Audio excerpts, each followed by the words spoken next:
Shalom, brother and sisters. This is Brother Ronald. Ngayong araw po na ito, gusto ko po ibahagi sa inyo ang 5 signs that you are chosen by God for greater works. 5 tanda na ikaw ay tinawag ng Diyos para sa dakilang misyon, para sa dakilang gawain ng Panginoon, for His kingdom and for His glory. 5 bagay na palatandaan na ikaw ay tinawag ng Panginoon. Kung meron ka nito, kapatid, maaaring isa ka sa tinawag ng ating Panginoon for greater works. Pero ang tanong, handa ka na ba? I'm unstoppable through every trial. I'm unshakable with faith as my armor, the word as my sword. I'm claiming the victory in the name of the Lord. I'm soaring like an eagle, fearless and bold. His promises are mine to hold. I'm more than a conqueror, can't you see? I'm living in the power He's given to me. He's given to me.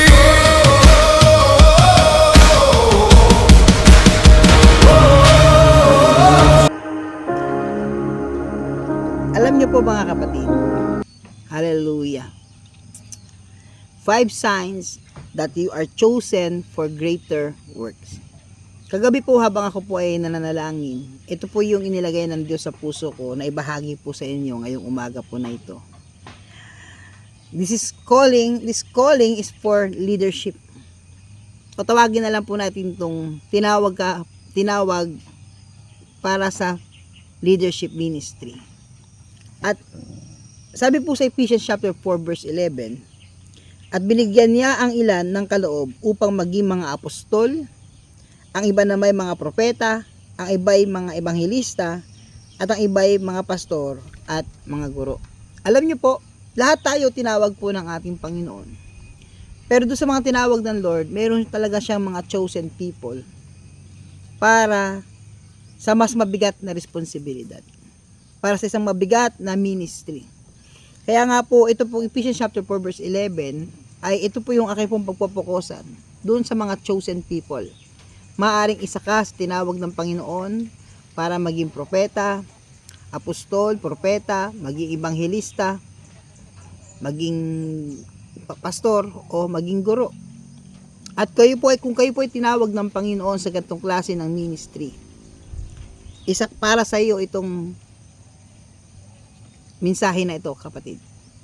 Ito po ay for confirmation lamang, mga kapatid, no? Base po sa salita ng Diyos at base po sa aking pong experience. So, kapag kayo po tinawag ng Lord, if you are chosen by God, you are chosen for greater work. You are chosen for greater sacrifice. You are chosen for greater responsibility. Naalala ko po yung tama ba yung sinabi ni Spider-Man?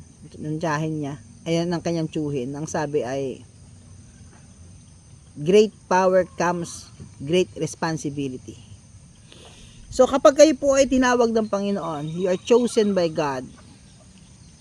No? Sabi po sa Mateo chapter 25 verse 15, binigyan niya ng salaping ginto ang bawat isa ayon sa kanilang kakayahan. Binigyan niya ang isa ng 5,000 salaping ginto, ang isa na may 2,000 salaping ginto, at ang isa pa ay 1,000 salaping ginto. Pagkatapos nito, siya ay umalis. Ito po yung parable po ng ating Panginoon, kung saan makikita po ninyo, nabasa ho natin, na meron pong pinagkatiwala ng Diyos ng 1,000, 2,000, at 5,000. At doon po sa 5,000 na ito, mga kapatid, maaaring ito po yung mga chosen people na pinili ng Panginoon para maging pastor, maging evangelist, maging teacher, maging prophet, maging apostles. Mga kapatid, sabi po sa Pahayag chapter 17 verse 14, makikipagbaka ang mga ito laban sa kordero at sila'y dadaigin ng kordero, sapagkat siya'y Panginoon ng mga Panginoon at Hari ng mga hari at ng mga kasama niya. May kasama daw po ang kordero, ang ating Panginoon, sa digmaan, na mga tinawag at mga pinili at mga tapat ay nananaig. So kasama po dito yung tinatawag po natin na called, chosen, and faithful. So makikita po natin dito na mayroon pong tatlong klase ng Kristiyano. Yung mga called, yung mga tinawag. Pangalawa yung tinatawag na chosen. At pangatlo po yung tinatawag na faithful. Actually po, I believe na ang ending po ng lahat, dapat po talaga ay maging faithful. Kung ikaw ay hindi tinawag ng Diyos maging pastor o maging propeta, pero ikaw ay tinawag ka ng Panginoon para maging mensahero niya. Tinawag ka ng Panginoon para maging witness, maging saksi. Hindi ka man pastor, tinawag ka ng Panginoon maging saksi. At kung ano man ang iyong ginagampanan sa loob ng iglesia, ginagampanan sa kaharian ng Panginoon, whether you are chosen or you are called, ang mahalaga po doon sa ending, dapat lagi po tayong faithful. Kasi po si Lord po, baga ikaw pastor ka man o simpleng membro ka man sa simbahan, hindi po hinahanap pa ng Panginoon diyan yung mga bagay na kung ano yung na-accomplish mo lang. Kapatid, inaano ng Panginoon, gaano ka katapat na in-accomplish yung mga bagay na pinagagawa ng Diyos sa buhay mo. So, very important mga kapatid, na hindi lang po tayo dapat called, dapat faithful din po tayo. O hindi man tayo dapat lang chosen. Chosen ka nga, hindi ka naman faithful sa paglilingkod mo sa Panginoon. So, saan ka man doon, tinawag ka man o pinili ka man, tinawag ka man sa isang simpleng bagay, isang gitarista sa simbahan, worshiper, o tinawag ka ng Panginoon for greater works, or chosen ka, saan man dito kapatid, ang hinahanap po ng Panginoon dito, yung tinatawag na faithful, katapatan po sa ating pong ministry. Pero po sa topic po na ito, pag-uusapan po natin, paano mo malalaman kung ikaw ay chosen by God for greater works? May 5 bagay na isinulat ko po dito, ayon po sa revelation sa akin ng Panginoon, not only for revelation, but also, base na rin po sa akin pong experience, personally. So, una po, sa 5 bagay, para malaman mo na ikaw ay chosen for greater works. Una po, divine encounter. Divine encounter. Sa Exodus chapter 3, verse 1 to 4, basahin ko lang po. Ito po yung panahon kung saan tinawag ng Diyos ito si Moises.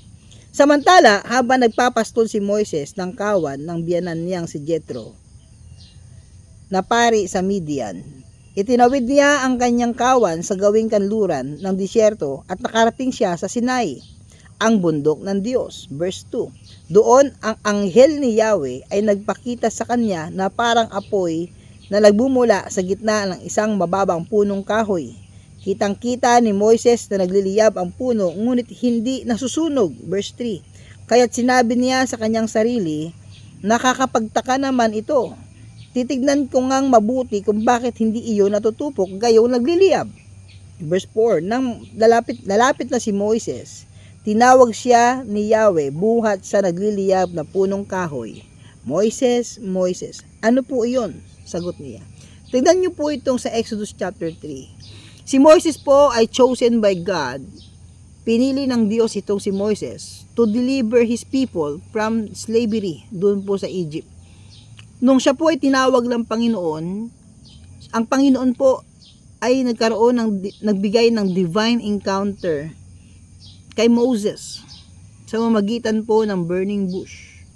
So makikita po natin dito, kapag kayo po ay chosen by God for greater works, gagawa ang Diyos ng paraan para magkaroon ka ng encounter with Him. Encounter with the Lord. Or tinatawag natin divine encounter. Wala pa po yata akong nakitang isang Kristiyano o isang chosen by God na walang encounter with God.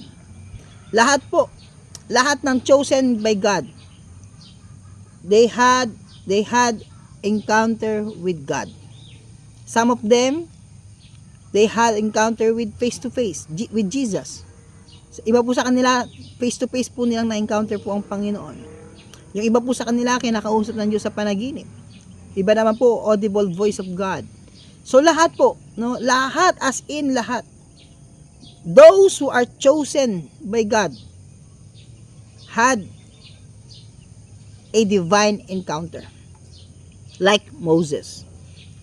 Gayon din po mga kapatid, katulad din po ito ng encounter po ni Prophet Isaiah. Dito po sa Isaiah chapter 6 verse 1 to 8, babasahin ko lang po. Ang pagtawag kay Isaias upang maging propeta. Noong taon na mamatay si Haring Uzias, nakita ko si Yahweh na nakaupo. So nakita niya ang Panginoon na nakaupo, mayroon siyang open vision. Isaiah had this open vision of God. Nakita ko si Yahweh na nakaupo sa isang napakataas na trono. Ang laylayan ng kanyang kasuotan ay nakalatag sa buong templo. May mga serapin sa kanyang ulunan. Serapin po, ito po yung mga anghel. Serap, bisabi po ng serap, burning, umaapoy. Umaapoy po ng anghel. No? May mga serapin sa kanyang ulunan at ang bawat isa ay may 6 na pakpak. 2 ang nakatakip sa muka, 2 sa mga paa, at 2 ang ginagamit sa paglipad. Sinasabi nila sa isa't isa ang ganito, banal, banal, banal si Yahweh na makapangyarihan sa lahat. Ang buong daigdig ay puspos ng kanyang kaluwalhatian. Sa lakas ng kanilang tinig ay nayanig ang mga pundasyon ng templo at ang loob nito ay napuno ng usok. Sinabi ko, kawawa ko, sapagkat ako'y isang makasalanan mula sa isang lahing makasalanan, mapapahamak ako sapagkat nakita niyo po yung word, no? Nakita ko ang hari, si Yahweh ang makapangyarihan sa lahat.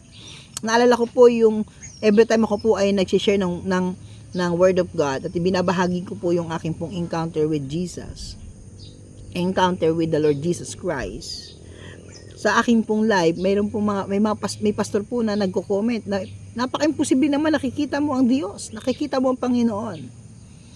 Alam niyo po, I had also encounter with the Father God. Alam niyo po, tumawag talaga sa akin ang Diyos Ama.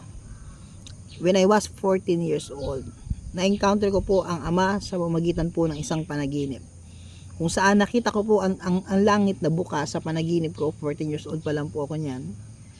At nakita ko po na may isang napakalaking trono.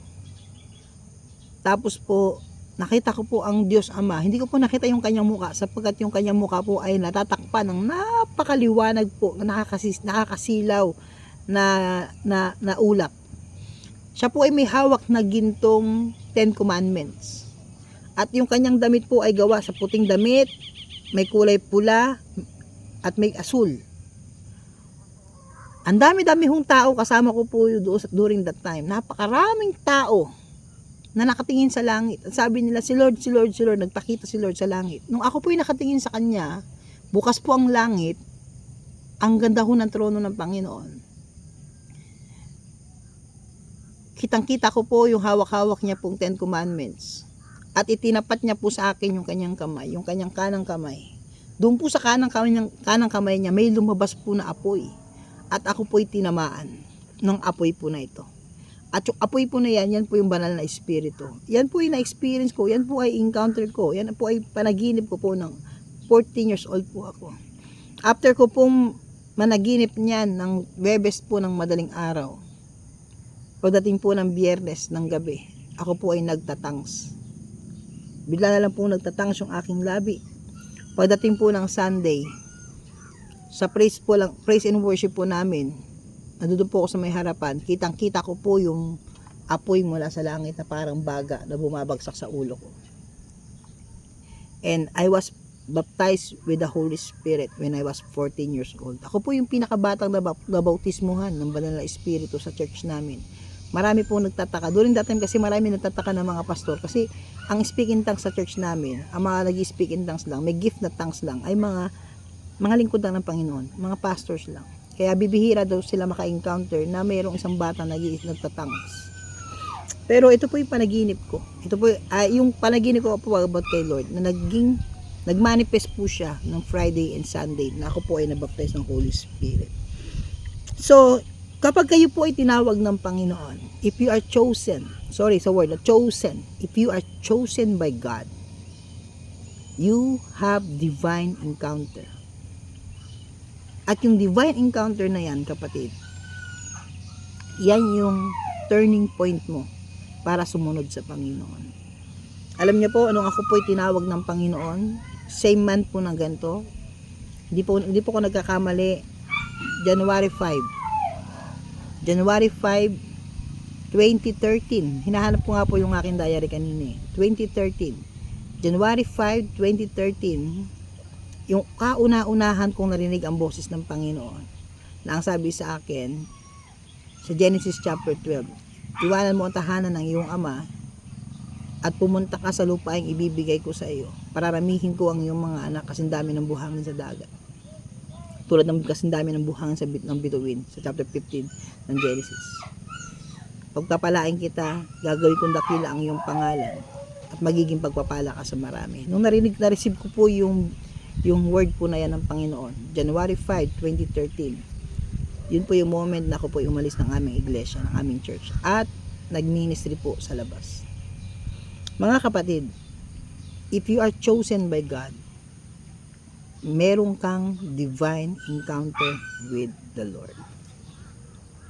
Si Lord po mismo ang kakausap sa iyo sa panaginip. Si Lord mismo ang kakausap sa iyo sa isang pangitain o kaya sa kanyang salita. Hallelujah. This can be through visions, dreams, and still small voice. Katulad po ni Abraham, hindi man siya nagkaroon ng vision with God, pero si Abraham po ay nakareceive po ng word. Nakarinig po ng boses. Sabi ni Yahweh kay Abraham. Sabi ni Yahweh kay Noah. So, ang Diyos po ay nagsasalita pa rin po hanggang sa ating pong kapanahunan. Amen? So, pangalawa po, paano malalaman kapag ikaw ay chosen for greater works? Pangalawa, confirmation from the Word of God. So, yung una po yung divine encounter. Yung pangalawa po, tinatawag na confirmation from the Word of God. No, gagamit po ang Panginoon ng Word of God, ng salita ng Diyos, para i-confirm sa iyo yung pagkatawag mo. Alam niyo po, the Holy Spirit will confirm your divine calling through His words. No, ang Banal na Espiritu po, which is the author of the Bible, siya po ang author ng Biblia, ang Banal na Espiritu, ibibigay niya sa iyo yung mga verses sa Bible para i-confirm that you are called by God. Naalala ko po, nung ako po ay baguhan pa lang po sa Panginoon, bata pa lang po sa Diyos, nagtanong ako sa Panginoon, sabi ko, Lord, ako ba ay iyong tinawag? Kung ako'y tinawag mo, bigyan niyo po ako ng verse sa Bible para panghawakan ko po na ako po ay iyong tinawag. Ang edad ko po yata niyan ay 16 years old. After po noon, sabi ko, ginawa ko po yung aking Bible. Sabi ko, kung ano man yung mabuklat ko, kung ano yung mabuklat ko at maturo ng kamay ko, ng daliri ko, yun po yung verse na binigay mo sa akin. Kakaiba po, no? Minsan, kahit po doon sa aking pong kahangalan, tinutugon ako ng Panginoon, sinasagot ako ng Lord. Nung binuksan ko po yung aking Bible, itinuro ko po yung aking hintuturo. Alam niyo po ano po yung aking pong nabuklat. Jeremiah chapter 1 verse 4 and 5. Nasa sinapupunan ka pa lang ng iyong ina, tinawag na kita at pinili na kita upang maging propeta sa mga bansa. Yun po yung pagkatawag din ang Diyos kay Jeremiah. Yun po yung aking nabasa. So, dun po sa word po na yun, na-confirm ko po na ako po tinawag ng Panginoon. Ako po tinawag ng Diyos. Hallelujah. Amen po ba? At meron pa po kaming isang palabunutan na verse nung ako po ay college pa lang po. No, ako po ay gumawa ng mga verses sa Bible. Dami ko mga verses na pinagsusulat. Tapos lahat po ng mga kabataan sa campus ministry, kasi nag-handle po ako ng campus ministry nung ako po yung nasa kolehiyo. Pinagbubunot ko po. Bumunot kayo. Drawlats po kami, drawlats. Kung ano yung word ng Lord sa iyo. Alam niyo po, nung ako na po bumunot, ang nabunot ko po yung Jeremiah chapter 1 verse 4 and 5. Sinapupunan ka pa lang ng iyong ina, tinawag ng kita at pinili kita. Alam niyo po, napakahalaga na mayroong confirmation from the Word of God. Sabi po dito sa 1 Corinthians chapter 2 verse 9 to 10. Subalit tulad ng nasusulat, hindi pa nakikita ng mata o naririnig ng tainga, ni hindi pa sumasagi sa isip ng tao ang mga inihanda ng Diyos para sa mga umiibig sa Kanya. Verse 10. Ngunit, ito'y inihayag ng Diyos sa atin sa pamamagitan ng Espiritu. Sinasaliksik ng Espiritu ang lahat ng bagay, maging ang pinakamalalim na bagay na may kinalaman sa Diyos. Mga kapatid, alam ng Banal na Espiritu ang mga plano, ang mga panukala ng Diyos. Mga iniisip ng Panginoon, ng Diyos Ama, alam ng Banal na Espiritu. At ang Banal na Espiritu ang magko-confirm sa iyo na ikaw ay chosen by God. The Holy Spirit will speak to you. Kaya nga po mga kapatid, do not grieve the Holy Spirit. Allow the Holy Spirit to move in your life. Hayaan natin ang banal na Espiritu na magsalita ho sa atin. Naalala ko po yung isang pastor na hindi ho naniniwala na ang banal na Espiritu yung nagsasalita pa rin. That there is audible voice, that there is still a small voice, no? May ganun no? May mga pastor pa lang hindi naniniwala na ang Diyos ay nagsasalita pa rin sa mamagitan ng audible voice. At narinig ko po itong nagtestimony na sabi niya, hindi ako naniniwala sa mga audible voice na yan, pero dumating ang time na nagkaroon siya ng encounter with the voice of God. So, kino-confirm yan mga kapatid. Sabi po sa Isaiah no? Whether you turn to the left or to the right, sabi doon, your ears will hear a voice behind you saying, this is the way, walk in it. Kahit kumanan ka o kumaliwa ka, makakarinig ka ng tinig sa likod mo na nagsasabi, dito ang daan, dito ka dumaan. Alam niyo po, nandiyan po ang banal na Espiritu who will confirm to us. Iko-confirm sa atin ng banal na Espiritu kung ano po yung mga verses para sa iyo, para ma-confirm that you are called by God, na ikaw ay tinawag ng ating pong Panginoon. Kaya salamat sa banal na Espiritu, may Holy Spirit na kapag tayo ay bumabagsak, nagbabangon sa atin, may Holy Spirit na naglilid sa atin kung saan tayo pupunta, kakanan ba tayo o kakaliwa. Alam niyo po, kapag kayo po ay na-practice ninyo, na-exercise ninyo how to hear the voice of God, how to hear the voice of the Holy Spirit, siguro po sa mga susunod po na panahon, may ituturo ko po sa inyo yan. How to recognize the voice of the Holy Spirit. Alam niyo po, napakahalaga sa buhay natin, daily lives, sa buhay natin araw-araw, that you are capable to hear the voice of God. You are familiar sa boses po ng ating pong Panginoon. Amen po ba? So there is confirmation from the Word of God. Kapag kayo po ay tinatawag ng Diyos, kapag kayo ay chosen by God, you ask God for a verse. Lord, bigyan mo ko ng confirmation sa iyong salita. Katulad po nung nakaraang araw po, no, ako po ay nanalangin sa Panginoon. Sabi ko, Lord, kayo ba itong nagsasalita sa akin?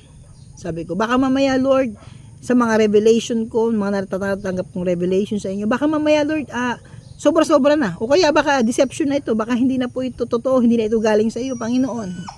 Kasi, kadalasan sa mga pastor, ang kanilang confirmation po ay word of God lang. Which is, ito po talaga ang pinaka-primary confirmation po sa lahat po ng ginagawa natin, word of God. Nandiyan po talaga, number one po talaga ang word of God. Pero ang Diyos po ay nagsasalita pa rin po sa iba't ibang klase na kapamaraanan. Alam niyo po, habang ako po ay nakikipag-usap sa Panginoon, Lord, ikaw ba talaga yung nagsasalita sa akin? Ikaw ba talaga yung nagko-communicate sa akin? Alam niyo po, nakakita po ako ng vision. Sa vision ko po, nakakita po ko ng number 3314. Ginawa ko po, ginugel ko po yung 3314 na mga special verse sa 3314. Lumitaw po yung Job 33 verse 14. Nung binasa ko po yung Job 33 verse 14, sabi doon, si Yahweh ay nagsasalita sa iba't ibang klase ng kaparaanan.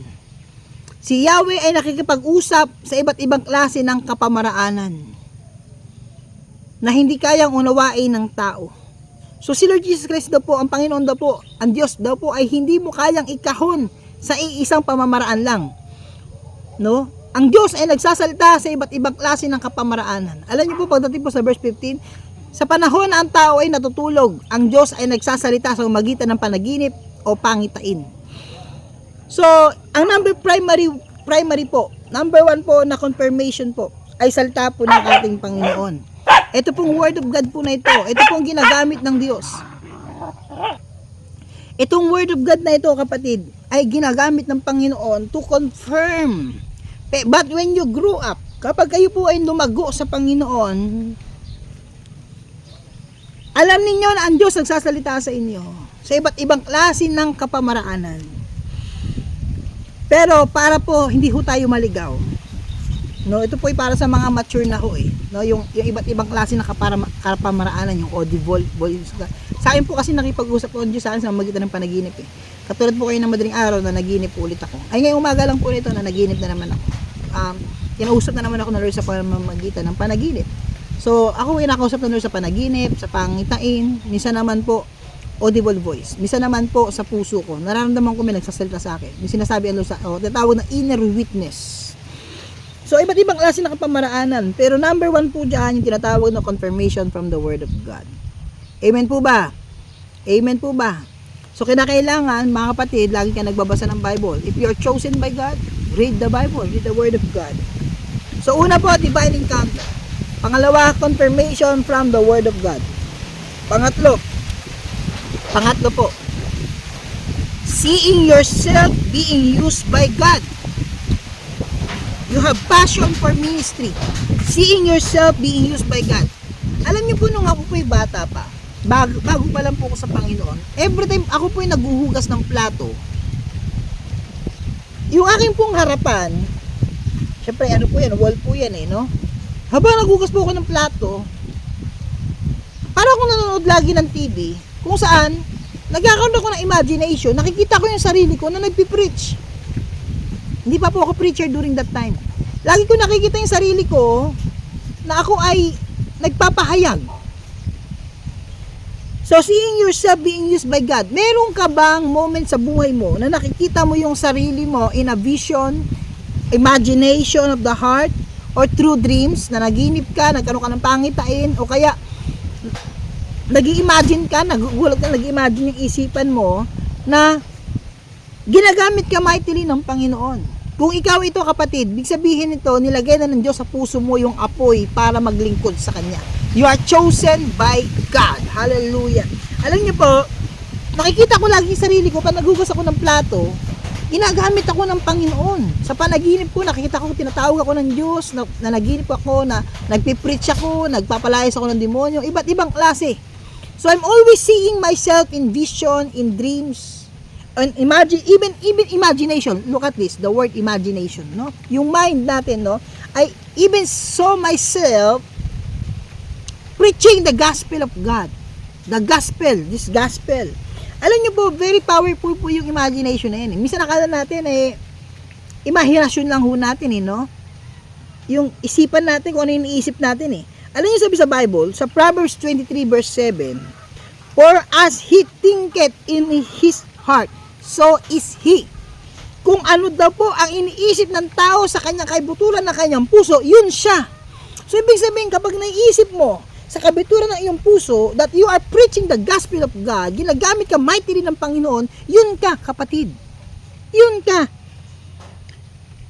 For as he thinketh in his heart, so is he. Kung ano yung iniisip ng imagination mo sa puso mo, yun ka. Yun ang confirmation ng Panginoon sa iyo. Nilagay ng Lord sa iyo yung passion. Yung passion to see yourself doing the works of God. Hallelujah. Amen po ba? Amen po ba? Hallelujah. Now, pang-apat po, confirmation. Confirmation through godly people. No? Pang-apat po ito, confirmation through godly people. So may ginagamit po ang Panginoon ng mga tao na kanyang mga lingkod para i-confirm sa iyo that you are chosen by God. Sabi, it can be through prophetic utterance. Maaaring ito po sa pamamagitan ng propesiya. May ginamit ang propeta ang Diyos sa iyo, ginamit ang pastor, ginamit ang lingkod ng Panginoon sa iyo para ituwid ka o sabihin sa iyo na ikaw ay tinatawag ng Panginoon. Katulad po na nangyari po sa Gawa chapter 13 sa pagkasugo po kay Bernabe at kay Saulo o kay Pablo. Sabi po dito sa 13 ng verse 1 and 3 ng Gawa, may mga propeta.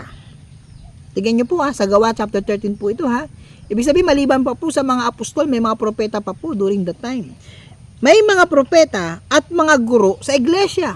Look at this. Sa Antioch, no? Sa Antioquia. Sa Antioch po, sa church po ng Antioch, the first church, no? O yung pinaka-central church po nila, kung saan po dumaganap ang salita po ng Panginoon. Doon sa Antioch po na yan, there's prophets, there's teachers.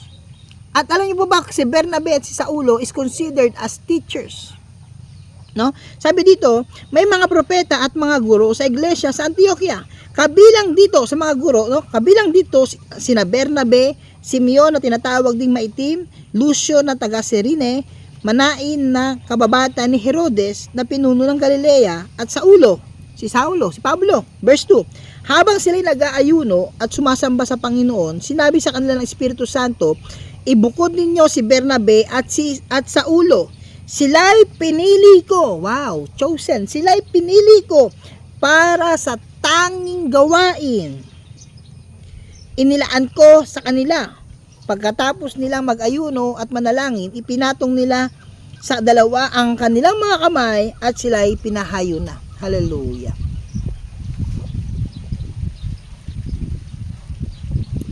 If you are chosen by God, maaaring gagamit ang Panginoon ng mga tao o libro, books, mga author ng mga books para i-confirm sa iyo that you are chosen by God. Alam niyo po, ako po, nahilig po ako magbasa ng mga supernatural books. Yung mga ginagamit ng Panginoon mightily. Madalas po ako manood sa YouTube, kala Prophet Sado Sundal Sebara, Benny Hinn, Catherine Kuhlman, A.A. Allen, Smith Wigglesworth, Catherine Kuhlman, Neville Johnson, Bruce Allen, Michael Van Vlemen, maging po ngayon buhay pa rin po si Doug Heward Mills, at kung sino-sino ba po ang aking napapanood po, no? Kasi po sila po yung mga ginamit ng Lord mightily. So there is called impartation when you study their life, their ministry, their callings, their anointing. So very important po yun. Sila po yung mga mightily ginamit sa akin ng Panginoon para magkaroon po ako ng impartation at makalakad ako sa pagkatawag ng Diyos sa buhay ko. Kaya mapalad kayo mga kapatid if you have a pastor na prophet, no? Ako po, yun po yung aking pagkatawag, no? Prophet pastor po ako Prophet po talaga yung aking pong pagkatawag. Kaso ang problema sa Pilipinas, pinapako sa krus sa mga propeta. Pero yun po yung aking pagkatawag. Kaya tatapo kayo bakit mahaba bubuhok ko Kasi po, ang pinaka major calling ko po talaga ay to be a prophet of the Lord. Yun po talaga yung aking pong pagkatawag, maging propeta po ng Panginoon. At nalaman ko po yan, ilang taon lang po, no? Simula po nung ako po ay nagpahaba po ng buhok. Ako po ay nagpahaba po ng buhok sapagkat si Lord Jesus Christ po mismo ang nagsabi sa akin na wag po akong magpapaguto. At meron po yung confirmation from the Word of God. Tatlo pong confirmation ko Word of God, panaginip po ng mga kapatiran sa loob ng iglesia na nanaginip na ako po yung mahabang buhok. Pangatlo po, yung aking pong divine encounter with the Lord na siya mismo nagsabi po sa akin. So ito po si Saulo at si Bernabe po, ginamit po yung mga apostol, mga propeta, mga guro para i-confirm na sila po ay gagamitin para po sa isang tanging gawain na inilaan ng Diyos para sa kanila. Kaya kung kayo po ay tinawag ng Panginoon, gagamit si Lord ng mga tao para i-confirm sa inyo that you are called by God. Amen po ba? Amen. Tignan nyo po itong Gawa chapter 9 verse 10 to 16. Ito po yung moment kung saan tinawag ng Diyos itong si Saulo na kalaunan ay tinawag na Pablo. Nung siya po ay papunta po ng Damascus, no? Nagkaroon po ng isang napakaliwanag na silaw ng liwanag. Bumagsak po siya doon sa kabayo niya at nakarinig po siya ng boses. Saulo, Saulo, bakit mo ako inuusig? Sino kayo, Panginoon? Ako si Jesus na yung inuusig.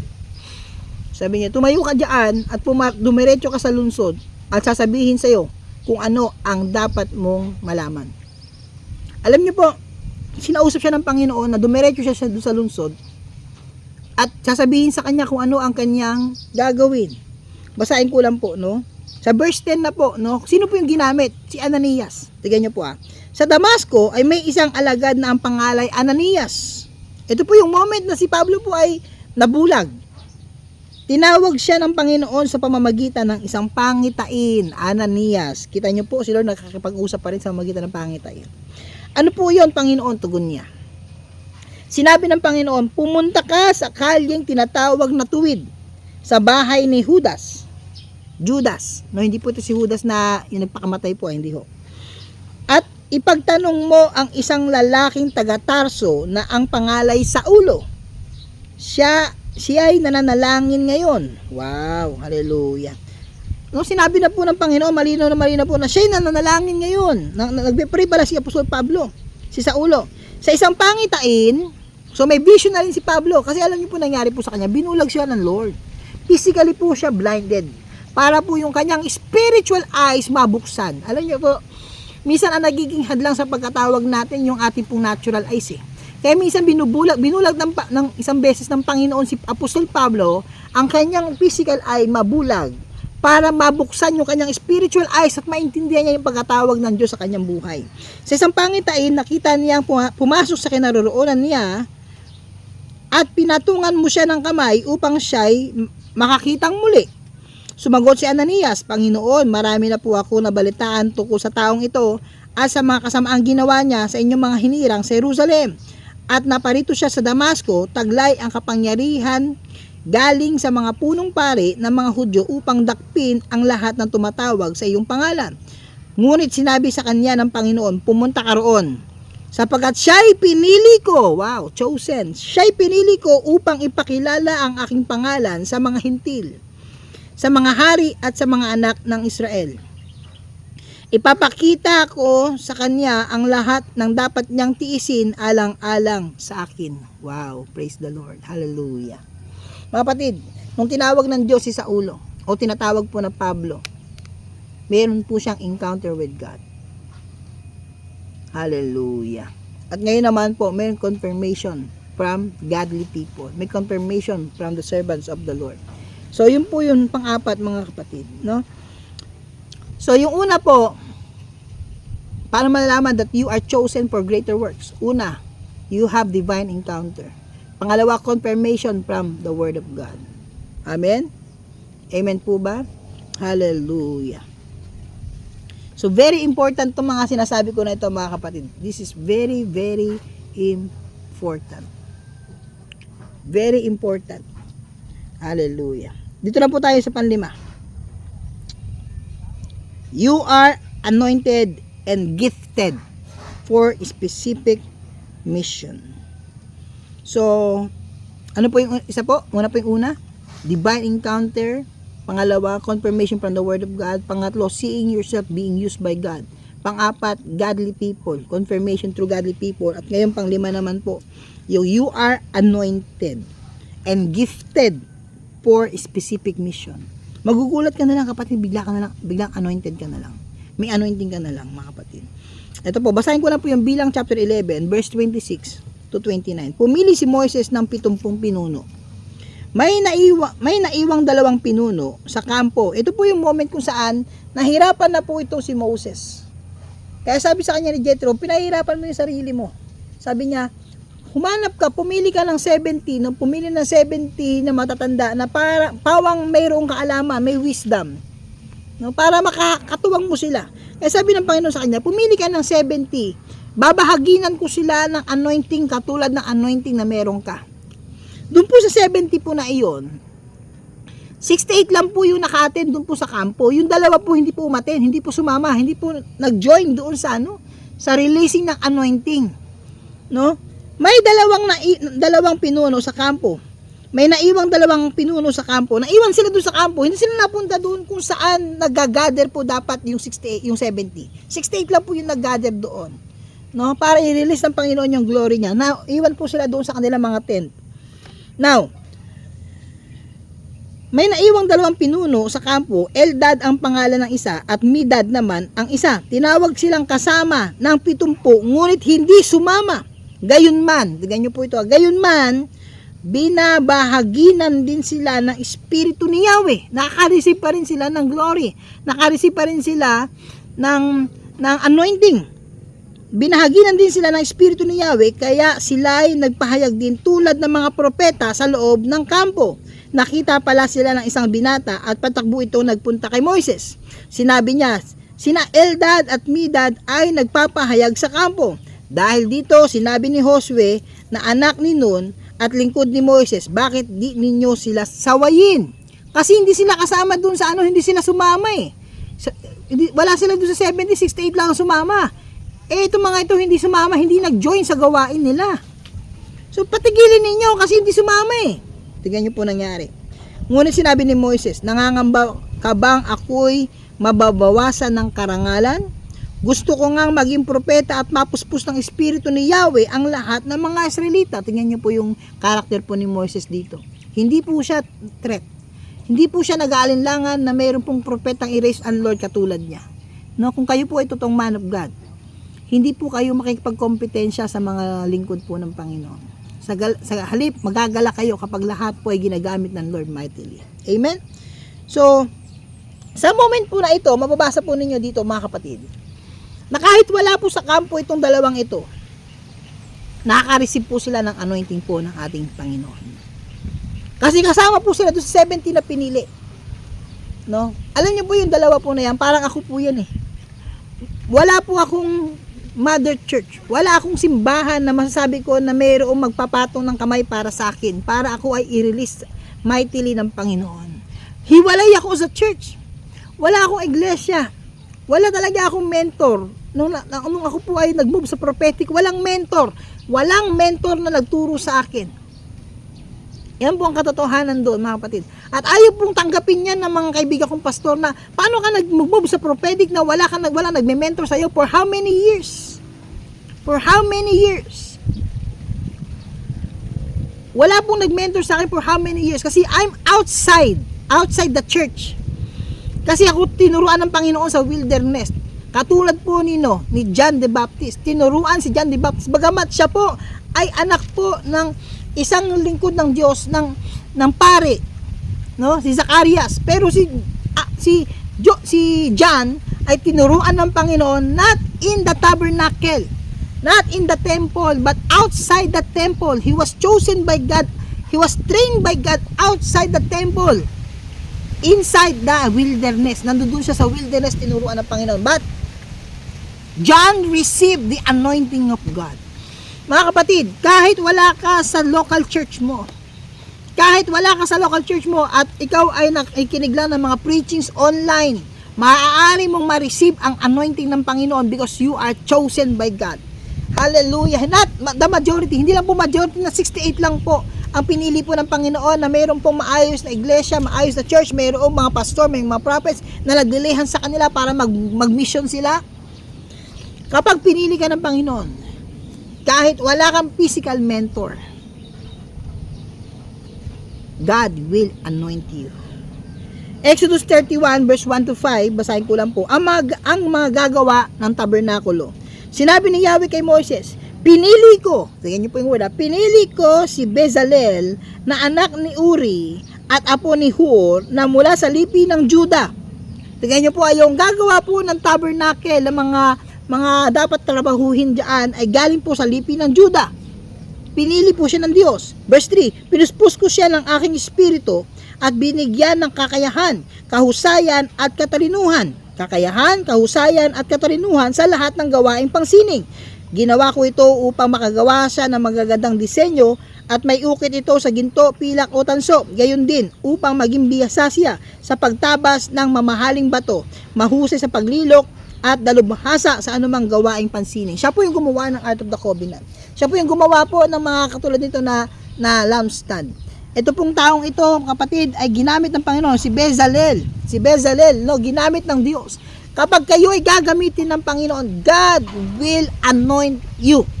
Pupuspusin ka ng Panginoon ng katalinuhan, ng karunungan, ng kahusayan para magawa mo yung pinagagawa niya sa iyo. Mga kapatid, ulitin ko po yung 5. Kapag kayo po ay meron nito, may 5 bagay na itong sinabi ko na ito ay naranasan po ninyo. Ibig sabihin, you are chosen by God for greater works. Una po, you have divine encounter. Meron kang personal encounter with the Lord. Personal encounter with the voice of God. Pangalawa po, confirmation from the Word of God. Naka-receive ka ng revelation from the Word of God that you are chosen by God. Pangatlo, seeing yourself being used by God. Meron kang passion for ministry, nakikita mo yung sarili mo sa ministry, in a vision, in a dreams, or even imagination. Sapagkat sabi sa Bible, as a man thinketh in his heart, so is he. Pangapat, confirmation through godly people. At panglima, you are anointed and gifted for a specific mission. Alam niyo po, dito na po magtatapos. Sa Matthew chapter 22 verse 14. Bagamat ang context po nito ay sa may handaan. no, doon po sa may handaan po, no, at kasalan, no, at meron po doon nasumpungan na hindi po nakadamit pangkasal, kaya po sila pinalayas, no, yun po yung context po nun. Pero ayun po, ang context po talaga nun is yung damit po na yung righteousness, no. Pero gusto ko lang din pong i-quote itong Matthew 22 verse 40 na ito para malaman nyo po yung na meron po talaga mga chosen people. Tingnan nyo po, pagkatapos nito yung sinabi ni Jesus, marami ang tinatawag, ngunit kakaunti ang pinili. Ito po yung unang interpretation ng mga kapatid. Lahat po tayo ay tinawag sa salvation. Sa Matthew chapter 22, ito po yung point niya, no? Tayo lahat ay tinawag sa salvation. Pero kakaunti lang po ang nagbibihis ng katuwiran. Kaya yung iba po dyan tinatapon po doon sa dagat-dagatang apoy. Kasi bakit? Yung mga tinawag po ng Panginoon, lahat tinatawag ng Diyos. Pero kakaunti lang po ang nagbibihis ng katuwiran ng Panginoon. Kakaunti lang ang nagsusuot ng damit ng Panginoon. Kaya sabi sa Roma, di ba? Suotin natin si Kristo. Clothe yourself with Christ. Suotin ninyo si Kristo. No, kakaunti lang po ang nagsusuot ng damit ni Kristo ng kahirapan, damit ni Kristo ng kabanalan. Kaya yung wala po mga damit po na yan, tinapon po.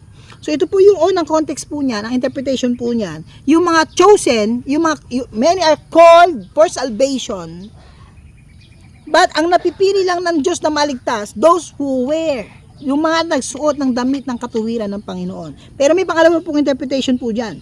Marami ang tinatawag, ngunit kakaunti ang pinili. Ito po yung gusto ko pong i-point. May mga tinawag ang Panginoon para maging witness niya, para sa mga gawain ng Diyos. Pero maaaring ikaw, kakaunti lang ang pinili ng Panginoon para maging pastor, maging evangelist, maging prophet, maging apostles, maging teacher. Kakaunti lang ang pinili ng Panginoon para sa specific, hindi ko masabing special no? Kasi lahat naman tayo special para sa gantong heavy, important ministry. Kapatid, maaaring ikaw ay tinawag ng Panginoon. Ulitin ko po yung verse kanina sa Pahayag chapter 17 verse 14. Marami po ang kasama ng Panginoon ang kanyang mga tinawag, yung kanyang mga pinili at ang kanyang mga tapat na lingkod. Saan ka man dito? Doon muna ako sa mga tinawag. Kapatid, kung hindi ka tinawag magpastor, maging tapat ka na lang kung ano yung pinagagawa sa iyo ng Lord. Maaaring ikaw ay tinawag ng Panginoon for financial, para suportahan ng mga pastor, suportahan ng mga misyon. Maaaring tinawag ka for ministry, for maging gitarista, maging drummer, maging supporter, maging tagahugas ng plato, maging driver, kung ano man pagkatawag mo. Sa simpleng pagkatawag na yan, maging tapat ka na lang. At doon naman sa mga chosen, ikaw man ay pinili para sa greater works ng Panginoon. Pakinggan mo ito. I pray that God will give you a heart, a faithful heart, na maglilingkod sa Kanya ng may katapatan. Hallelujah. Father, in Jesus' mighty name, sineselyoan ko po itong salita mo na napahayag ngayong araw po na ito. Lahat, Panginoon, ng mga kapatid ko po nakikinig sa mensahe na ito. Sa mga tinawag mo, O Diyos, magsalita ka sa kanila. Speak to them, Lord. Let them have divine encounter. Let them have, Lord, confirmation from your words. And Lord, enable them to see themselves, seeing themselves, Lord, being used by you.